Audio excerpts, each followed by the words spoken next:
Good morning everyone.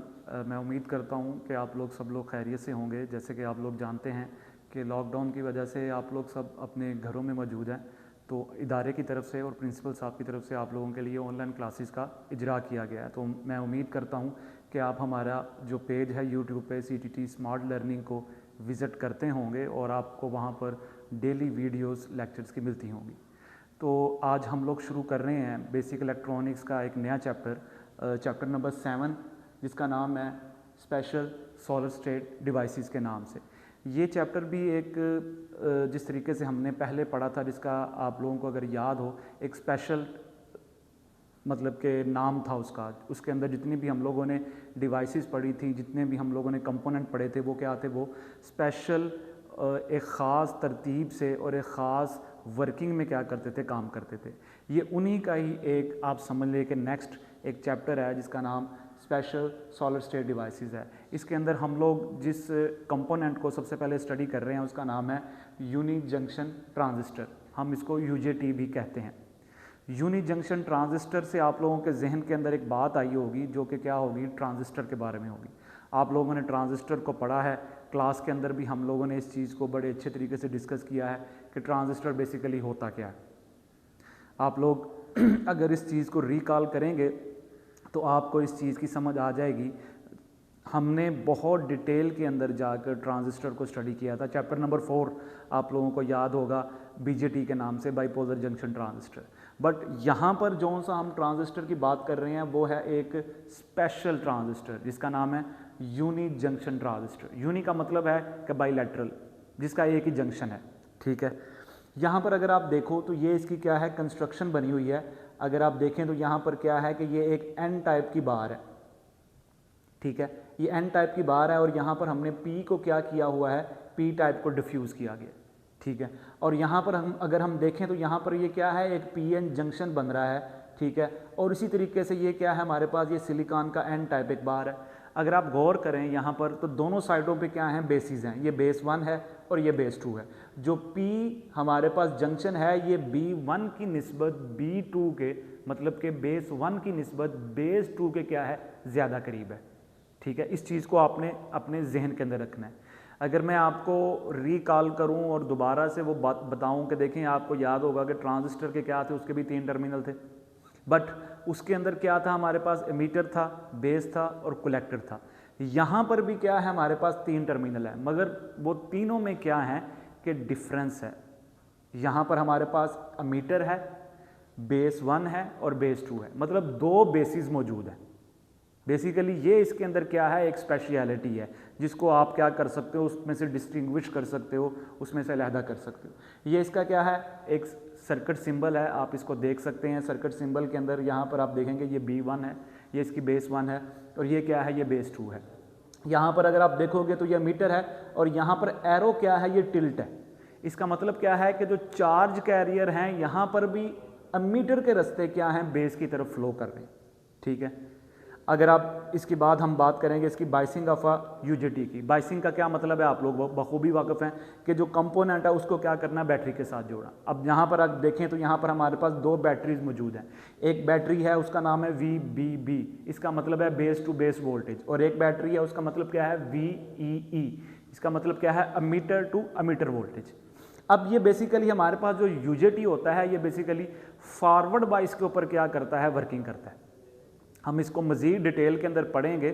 आप लोग इस चीज़ से भी बखूबी वाकिफ़ होंगे कि फॉरवर्ड बाइस क्या है और रिवर्स बाइस क्या है। अब यहाँ पर अगर आप देखो, इस जो कंस्ट्रक्शन है इसकी मदद से आप लोगों को ये चीज़ रियलाइज़ होगी। तो ये हमारे पास जो N टाइप बार है, N टाइप बार के अंदर हम लोगों ने क्या किया है, P को इसके अंदर क्या किया है, डिफ्यूज़ किया। अब बेसिकली क्या है, ये जो रेजिस्टेंस है वो क्या कर रही है, बेस 1 से बेस 2 की तरफ क्या करती है, ट्रैवल करती है। इस चीज़ को मज़ीद वाज़िया करने के लिए हम इसकी वर्किंग और ऑपरेशन को क्या करते हैं, देखते हैं। अगर आप यहाँ पर देख रहे हैं तो ये इसकी क्या है, करैक्टरिस्टिक कर्व है। करैक्टरिस्टिक कर्व के अंदर अगर आप गौर करें तो यहाँ पर आप देखो तो यहाँ पर हमारे पास क्या है, इसका ये कट ऑफ रीजन है। कट ऑफ रीजन क्या होता है, कट ऑफ रीजन का मतलब है कि ऐसा रीजन जहाँ पर किसी भी किस्म का करंट, किसी भी किस्म के वोल्टेज जोन से हैं वो ट्रैवल नहीं कर रहे। फिर अगर आप देखो तो उसके बाद हमारे पास यहाँ पर क्या आता है कि इसका एक नेगेटिव रेजिस्टेंस रीजन आता है। अब ये नेगेटिव रेजिस्टेंस रीजन क्यों है? नेगेटिव रेजिस्टेंस रीजन की वजह क्या है कि अब क्या है, हमारा जो यूजेटी है, जो डिवाइस है, यूनि जंक्शन ट्रांजिस्टर है, वो क्या कर रहा है कि वो नेगेटिव रेजिस्टेंस के अंदर चल रहा है। अब नेगेटिव रेजिस्टेंस क्या होता है, यहाँ पर अगर आप देखो तो ये क्या है, इसका पी पॉइंट है, इसको हम वीपी भी कहते हैं, पीक वोल्टेज है, आप इसको ये भी कह सकते हैं। पीक वोल्टेज से लेकर हमारे पास जो इसके सैचुरेशन रीजन तक है, इसको हम लोग क्या बोलते हैं, इसका नेगेटिव रेजिस्टेंस रीजन बोलते हैं। असल में इस जगह से क्या होता है कि जो ट्रांजिस्टर है वो अपनी वर्किंग कंडीशन के अंदर क्या करता है, जाना शुरू करता है। अब जैसे ही हम इसके अंदर मजीद वोल्टेज में इजाफा करते हैं तो यहाँ पर ये क्या करता है कि अपने सैचुरेशन रीजन के अंदर क्या करता है, दाखिल हो जाता है। अब आप लोगों को पता है कि सैचुरेशन रीजन क्या होता है कि जिसमें ट्रांजिस्टर क्या करता है या कंपोनेंट क्या करता है, अपनी वर्किंग कंडीशन के अंदर क्या होता है, वो चला जाता है। अब यहाँ पर एक ख़ास पॉइंट है, इसको हम लोग नाम देते हैं वैली पॉइंट का, ठीक है, और इसको हम वैली वोल्टेज भी कहते हैं। यहाँ पर अगर आप देखो इसके लिहाज से ये वैली वोल्टेज और वैली पॉइंट क्या है, ये बेसिकली इस चीज़ को शो कर रहा है कि अब हमारा जो डिवाइस है वो क्या कर गया है, अपने सैचुरेशन रीजन के अंदर चला गया, ठीक है। अब इस चीज़ को अगर हम मज़ीद एलेबोरेट करें तो इस चीज़ को हम इंटर बेस रेजिस्टेंस की मदद से भी क्या कर सकते हैं, समझ सकते हैं। जैसे कि मैंने आपको बताया कि देखें फॉर एग्जांपल आप देखें कि यहाँ से लेकर यहाँ तक का जो रीजन है ना, इसको हम लोग दो रेजिस्टेंस में क्या करते हैं, डिवाइड कर देते हैं। एक को हम लोग नाम देते हैं RB1 का और एक को नाम देते हैं RB2 का। अब बेसिकली यहाँ पर अगर आप गौर करो तो ये क्या है, ये एक तरह का डायोड है, ये क्या है, एक तरह का डायोड है। और डायोड क्या है, इसके साथ कनेक्टेड नहीं है। जो हमारे पास ये जो ये रीजन है जिसको मैंने वहां पर आपको बता रहा हूं कि ये जो N है, N बार है और उसके अंदर हमने P को क्या किया है, डिफ्यूज किया। अब आप लोग इस चीज़ से बखूबी वाकिफ होंगे कि डोपिंग क्या होती है, ठीक है, लाइटली डोप्ड क्या होता है, हैवीली डोप्ड क्या होता है, ठीक है। जो N है हमारे पास क्या है, ये लाइटली डोप्ड है, और जो P है यहाँ पर ये क्या है, ये हैवीली डोप्ड है, ठीक है। इस चीज़ को यहाँ पर हम क्या कर रहे हैं, एलेबोरेट करके बता रहे हैं। हम कह रहे हैं ये हमारे पास बेस 1 है, ये बेस 2 है। बेस 1 के क्रॉस हमारे पास क्या है, उसकी जो करंट है उसको I1 कह रहे हैं। जो बेस 2 है उसके क्रॉस जो करंट है उसको हम लोग क्या कह रहे हैं, I2 कह रहे हैं। अब यहाँ पर हमने क्या किया है, बैटरी लगाई हुई है जो हमारे पास बेस टू बेस वोल्टेज है। अब बैटरी बेसिकली क्या कर रही है, हमें बता रही है, ये बेसिकली क्या हो रहा है कि हमारे पास वोल्टेज डिवाइडर नेटवर्क बन रहा है। अगर आप गौर करो तो हम इसको लिखते हैं ईटा की मदद से। ये जो सिंबल है ये शो करता है किसको, ईटा को। इसको हम लोग इंटरबेस रेजिस्टेंस भी कहते हैं, और इसका ही दूसरा नाम क्या है, इंट्रिंसिक स्टैंड ऑफ रेशो भी है। असल में हम कहते हैं कि जो हमारे पास बेस 1 की रेजिस्टेंस है उसको हम क्या कहते हैं, बेस 2 की रेजिस्टेंस के साथ जब डिवाइड करते हैं तो वो हमारे पास क्या बन जाती है, इसकी इंट्रिंसिक स्टैंड ऑफ रेशो। अब ये जो बेटा इंट्रिंसिक स्टैंड ऑफ रेशो है, ये अक्सर बेसिक इलेक्ट्रॉनिक्स के पेपर के अंदर पूछी जाती है। शॉर्ट क्वेश्चन के अंदर भी पूछते हैं इसको, लॉन्ग में भी पूछ सकते हैं कि what is a intrinsic stand of ratio. तो आपको इसके बारे में बखूबी मालूम होना चाहिए कि इंट्रिंसिक स्टैंड ऑफ रेशो क्या है। बेसिकली ये दो बेसिस के दरमियान मौजूद जो निस्बत है उसको हम लोग क्या कहते हैं, इंट्रिंसिक स्टैंड ऑफ रेशो कहते हैं। और उसको डिनोट किसकी मदद से करते हैं, इसको डिनोट करते हैं ईटा की मदद से। इस सिंबल की मदद से क्या करते हैं, इसको डिनोट किया जाता है, ठीक है। हमारे पास यूजेटी बेसिकली जनरल इलेक्ट्रिक जो कंपनी है, हमारे पास यूजेटी जोन सा है वो जनरल इलेक्ट्रिक जो कंपनी है उसका बनाया हुआ डिवाइस है। अब आपको पता है कि जनरल इलेक्ट्रिक बेशुमार जोन सी है वो डिवाइसेस जोन सी है वो मैन्युफैक्चर करती है। जनरल इलेक्ट्रिक बेसिकली एक बहुत ही वास्ट कंपनी है जिसके अंदर इलेक्ट्रिकल के जो कंपोनेंट हैं वो जिनको क्या किया रहता है, बनाया रहता है। तो यूजेटी जोन से इसको भी क्या किया गया है, सबसे पहले जनरल इलेक्ट्रिक कंपनी की तरफ से क्या किया गया था, डिज़ाइन किया गया था। अगर हम बात करें इसके बाद यूजेटी की एप्लीकेशंस की, तो यूजेटी को हम लोग क्या करते हैं, एससीआर में इस्तेमाल करते हैं। एससीआर के बारे में आप बखूबी वाकिफ़ हैं।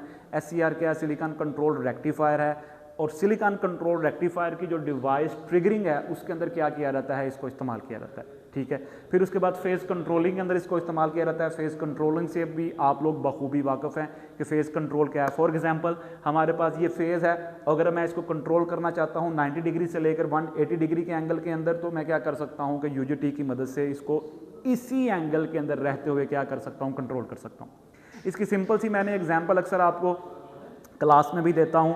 लास्ट टाइम मैंने आपको लेक्चर के अंदर भी ये जो चीज़ थी वो समझाई थी कि देखें एक कन्वेयर बेल्ट है और उसके ऊपर क्या है, कुछ चीज़ें जो उनकी यहाँ प्रोडक्शन की चल रही हैं, वो पैकेजिंग इंडस्ट्री है, तो वहाँ पर क्या है, उन्होंने बार बार रुकना होता है। फॉर एग्जांपल एक बोतल है, पेप्सी की बोतल है, वो क्या कर रही है, वो पैकेजिंग के लिए चल रही है, तो वहाँ पर अगर आप देखोगे तो उसको रुकना पड़ता है टाइमर के लिहाज से भी। अब वहाँ पर टाइमर भी यूज़ हो सकते हैं और वहाँ पर हम क्या कर सकते हैं, फेज़ कंट्रोलिंग को भी यूज़ कर सकते हैं। अब फेज़ कंट्रोलिंग देखोगे तो इसी चीज़ को कह रहा हूँ कि वो सिर्फ अपनी क्या है, पीक लेवल के ऊपर चलेगी। जब पीक लेवल आएगा तो वो क्या होगी, मोटर क्या करेगी, रन करेगी। जैसे ही पीक लेवल क्या होगा, वो ख़त्म होगा, जैसे ही वो अपनी नेगेटिव साइड पर जाएगी तो वो क्या करेगी, मोटर ऑफ हो जाएगी। इसको हम क्या बोलते हैं, फेज़ कंट्रोलिंग। टाइमिंग सर्किट्स हैं, टाइमिंग सर्किट्स के बारे में भी आप लोग बखूबी वाकिफ़ हैं कि जिसके अंदर टाइमर्स को क्या किया रहता है, सेट किया रहता है कि सिर्फ इतने टाइम के लिए क्या करे कि हमारा जो डिवाइस है वो ऑन हो और उसकी जो बाकी ड्यूरेशन है उसके अंदर वो क्या हो जाए, ऑफ हो जाए। फिर उसके बाद हम लोग इसको वोल्टेज रेगुलेटर के अंदर इस्तेमाल करते हैं। अब वोल्टेज रेगुलेटर के बारे में भी हम लोग पढ़ चुके हैं चैप्टर नंबर 2 के अंदर, जिसके अंदर हम लोगों ने क्या किया था, वहाँ पर हमने एक स्पेशल जो डायोड थे, स्पेशल डायोड के अंदर हमने पढ़ा था कि वोल्टेज रेगुलेटर होते हैं। वोल्टेज रेगुलेटर क्या करते हैं, रिवर्स बाइस के अंदर काम करते हैं, ठीक है।